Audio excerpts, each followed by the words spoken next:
Conflict, emotional meltdowns, and big feelings can feel impossible to manage. Yet you can guide your child with practical brain-based tools so they can learn to be regulated, connected, and be resilient, starting today.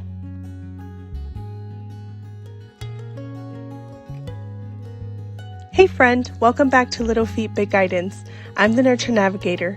Whether you've got a few quiet minutes to yourself or you're juggling life while listening on the run, I'm really glad you're here.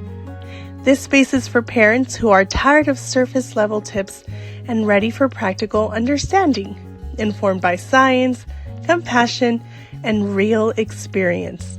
We're going to slow this down a bit, learn how brains develop, and discover how connection and boundaries can coexist beautifully in your home. So wherever you are, take a breath and let's sit with this together.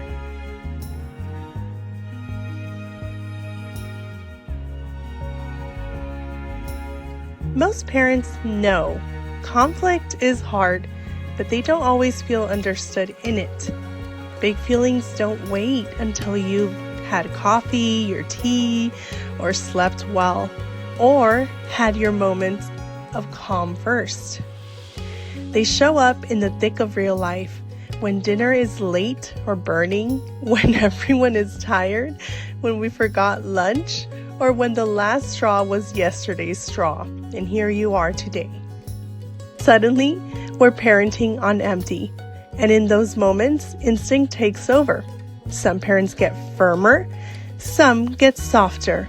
Many swing between both, wondering why neither seems to create the calm we long for. Sound familiar? Let's slow this down and understand what's actually happening. When big emotions are in motion, your child's brain is pulled into survival mode. You've heard this before, but let's understand it much deeper. From Bruce Perry's Born for Love book, we learned that early experiences shape the way the brain forms connections, and that relationships are the regulators of stress long before words or reasoning ever help. In other words, children don't calm because we talk. They calm because we help them feel safe first. Here's how that works neurologically. In moments of distress, the amygdala, the drama queen, the survival alarm goes into high gear. The prefrontal cortex, which is the thinking, reasoning part of the brain, goes quiet. When that happens, reasoning with a child feels like trying to explain algebra during an earthquake. It's not ineffective, it's inaccessible. That's why Dr. Bruce Perry says regulation is learned in relationship, not lecture. Marshall Rosenberg said it this way: all human behavior is an attempt to meet needs.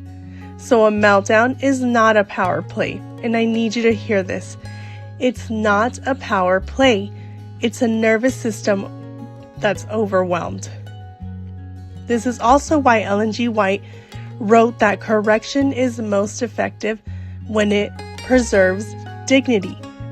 It is important to always have a child walk away from you feeling much better, much happier than before they approached you.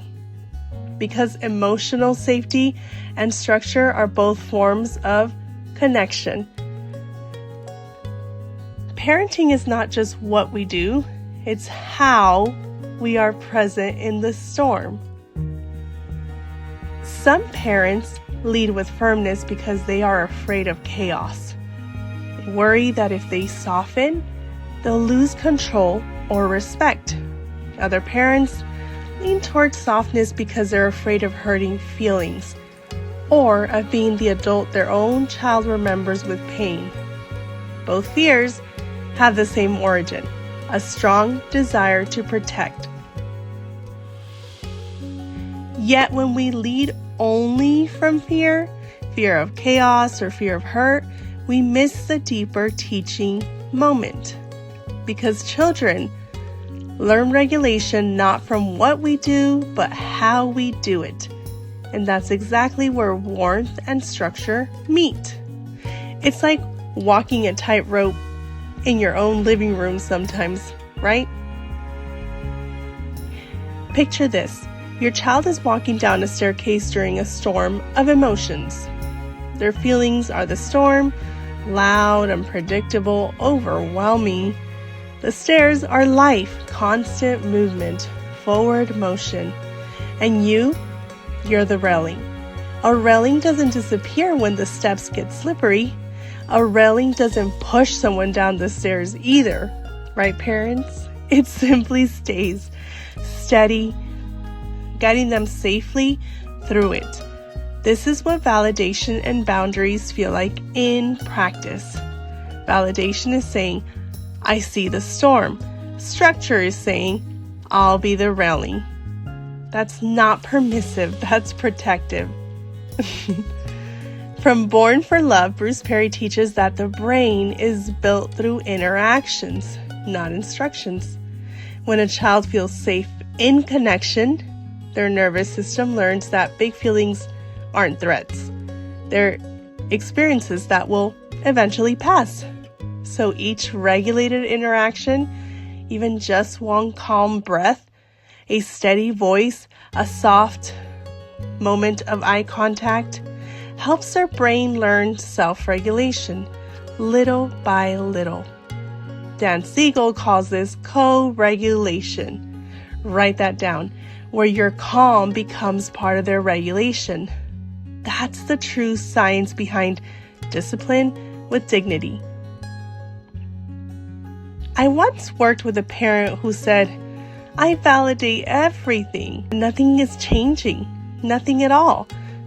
They describe mornings of meltdowns, shoes thrown, tears everywhere, of course. Everyone exhausted before 8 a.m. What stood out wasn't the child's emotion, it was the parent's fear of making things worse. Been there before? Instead of guidance, there was hovering. Instead of leadership, there was negotiation. When we slowed down together, the shift wasn't harsher discipline, it was clearer leadership with empathy. This parent started to practice saying, I know mornings are hard, and we're still putting on our shoes. There's no fixing, no rushing, no rescuing. Slowly, not instantly, the child learned. Well, what did they learn? They learned my feelings are allowed and my parents can handle them. That's the work.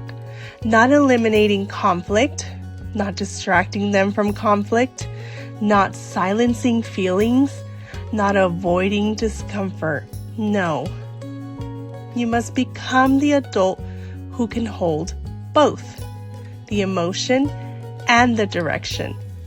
And when parents learn that, tantrums stop feeling like emergencies and start feeling like communication.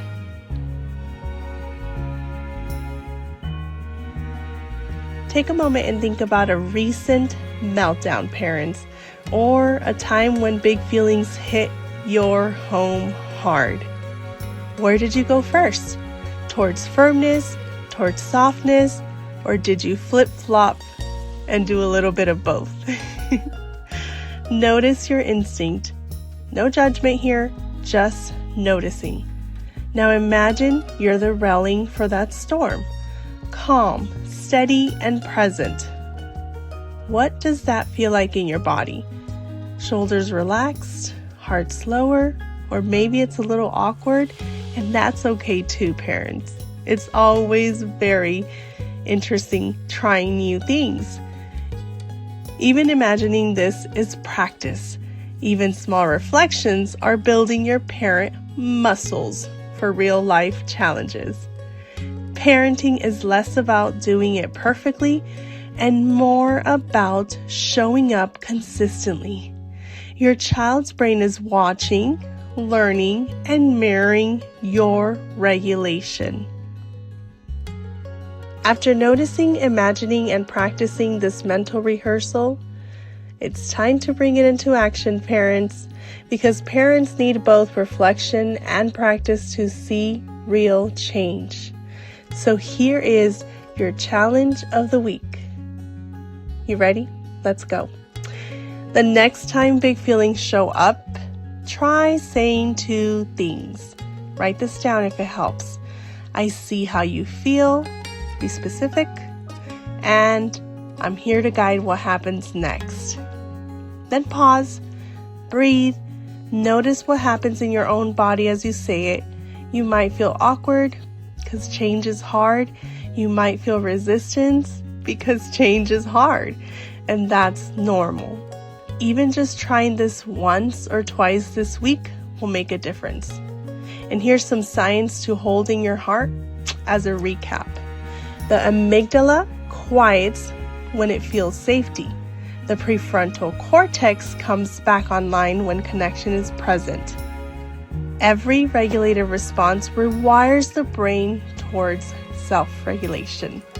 So, when you practice this challenge this week, you're teaching their brain how to handle life, not just how to comply with rules.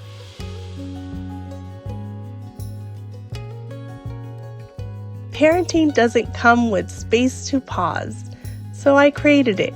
The free 5-day Nurture Challenge is a gentle, intentional space just for parents to slow down, reflect, and nurture the parent behind the parenting. This is not about fixing your child. It's about you, your nervous system, your insight, your growth. For 5 days, you'll be guided inward to notice, breathe, and step into the parent you're becoming with calm, confidence, and connection. Parents often pay for workshops or coaching to receive this kind of support, but for this time around, it's completely free. Claim your seat in the comments below. Give yourself this gift. It's right after Valentine's Day. Pause, reflect, begin again from the parent within. I can't wait to walk these 5 days with you. And if you feel drawn to go even deeper, good news. To have real-time support, personalized feedback, and a community of like-hearted parents, good news. And the Parent School is available for that next step. One-on-one coaching, workshops, support that meets you where you are.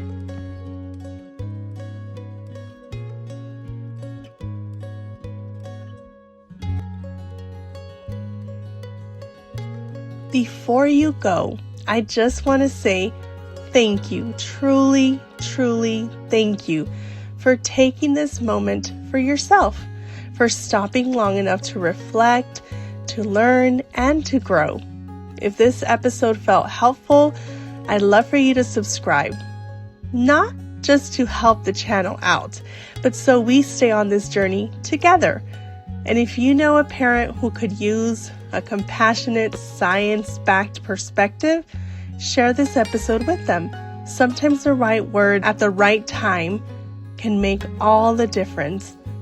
And if you want to support this community, a kind comment goes a long way. A like goes a long way. And again, hit subscribe. Thank you for spending this time with me. Be gentle with yourself.